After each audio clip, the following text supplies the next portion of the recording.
We've only been on this site for 4 months, and because I've got commitments like the gardening work and a gardening channel as well, we don't often get time to have a look round.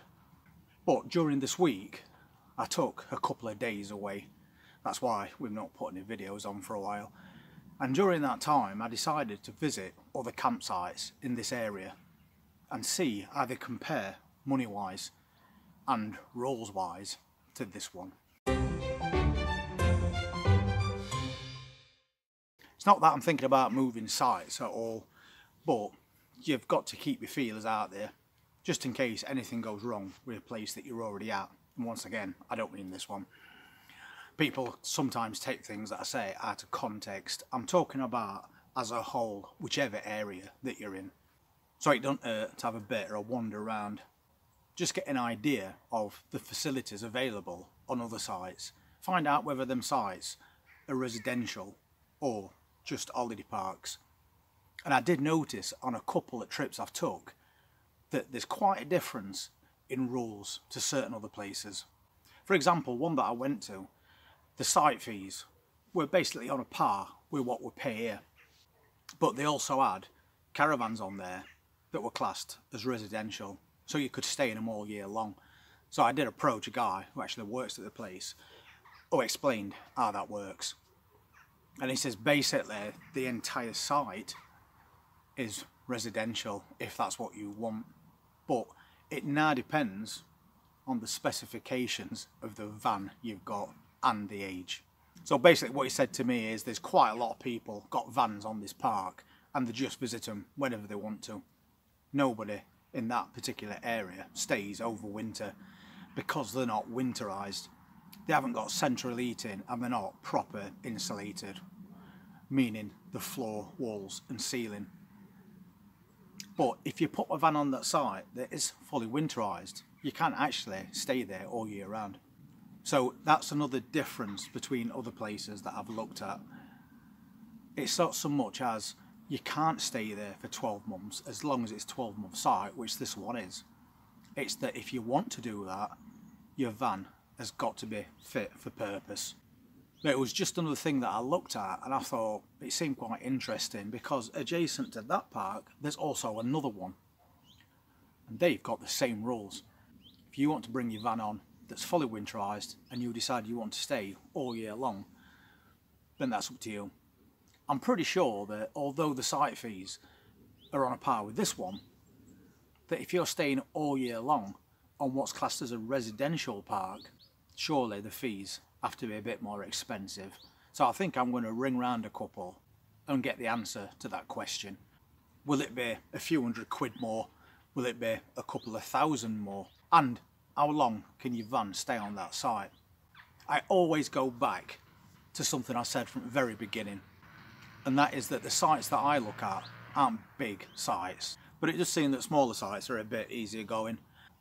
But it was interesting to find that, for example, if we changed our van to a new model that was fully winterized, we could just take it a few miles away, put it on there, and then we're set up for all year long if we want, providing that the site fees are alright.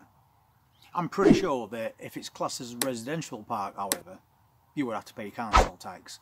But I also know that you get a 25% reduction because it's not an actual house, it's a static caravan. Or maybe that's changed now. Let me know in comments if you know different. So basically you would be classed as being in band A minus that 25% reduction.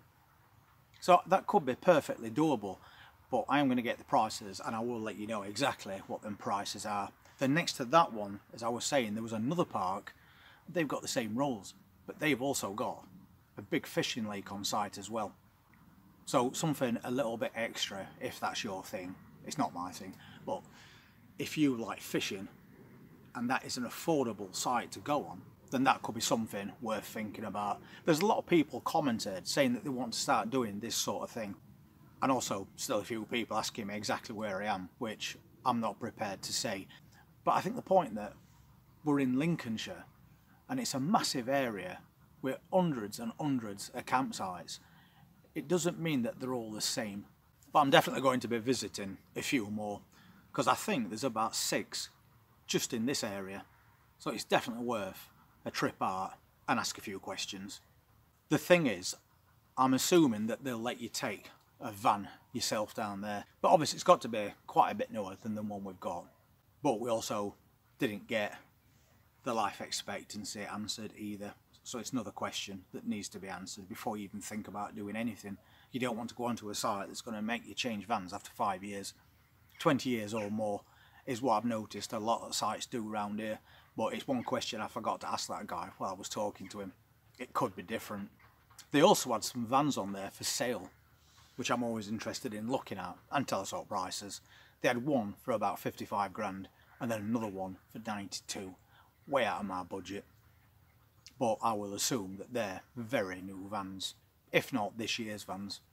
But I'm definitely not wanting to spend that amount of money if I have to do that at some point in future.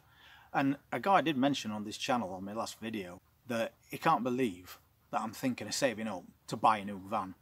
But yeah, that's exactly what we're trying to do because we like the lifestyle.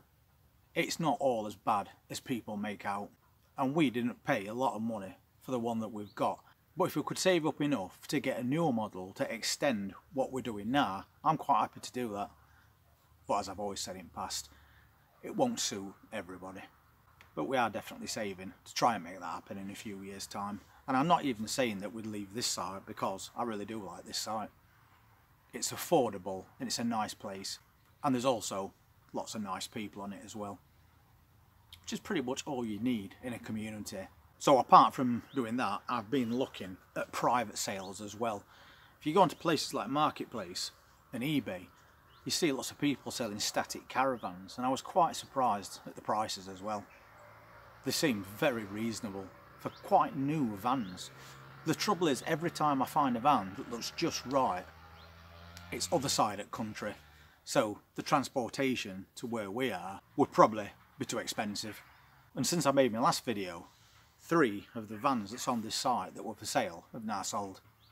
So it just shows you that there is a market out there for them. Even if they're an old van, you can still get £5,000 to £10,000 for them if they're in very good condition and they're allowed to stay on site for a few years more. So that is something else that's going to be beneficial to us when we get to a point where we want to buy a newer van. We've still got a little bit of cash left in the one we've got at the moment. I've also been looking at eating options. Now it's autumn. It's something that we definitely need to be thinking about. And I've been looking at a few panel heaters for a start. And they're not bad priced. I saw one for about £70 and it's 500 watts, so I wouldn't think it used that much electric. And it was about 3 feet wide as well, so that could be something worth looking into. It's also programmable, so you can set it to come on when you want. And we've got a gas fire inside that caravan, so the only reason we want a panel heater is to get it warm before we get up.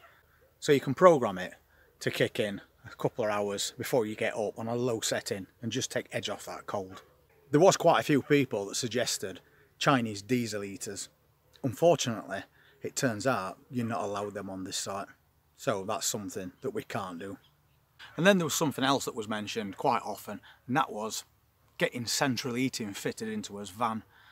And initially, I was told it was going to cost £3,000 to £4,000, which I think is a lot of money to put into an old van. But since then, I've learned that you can buy a boiler yourself and you can get it all fitted, and it costs us around £1,500. But I suppose it could be a little bit more, you never know. But less than £2,000 to have central heating all the way through that caravan, is that something that's worth thinking about when you've got a 5-year contract? I think though for this year I'm going to stick to what I said, and we're just going to wing it. I'm going to get a couple of panel heaters and we're going to insulate everything as I said we would. And then if it proves to be too cold and we have to retreat to that apartment, then so be it. The next year we'll have to rethink it, and maybe I will decide to invest in central heating if I can get it at the right price. I think it's definitely something that needs thinking about a bit more in depth, and we're definitely going to start and explore other campsites to see what their options are. As this site gets quiet in autumn and winter, we're going to have not much anything else to do except have a bit of a nose around, and it's always good to know where you stand when it comes to other sites as well. And you could definitely tell it's autumn this morning because this entire area was very misty. And I suppose we're going to have to get used to that, as well as those dropping temperatures as well. But we've got that gas fire, we're getting a panel heater, we've bought new rugs, we've put up thermal curtains. So far, that's going to have to be good enough. And apart from that, I'm going to make up a list of campsites all around this area, and we'll take a little trip out to a few. I'll take the camera and I'll film it, if I'm allowed to do that, just to see what they look like. And we'll get those all important questions answered. How long can your van stay on each site? How much are the site fees? And is it residential or just an holiday park? We'll be finding out the answer to those questions over the next coming week. If you're interested in seeing any more videos on caravan life in UK, then please hit that subscribe button, press that notifications bell, and I look forward to seeing you on the next one. Enjoy your weekend.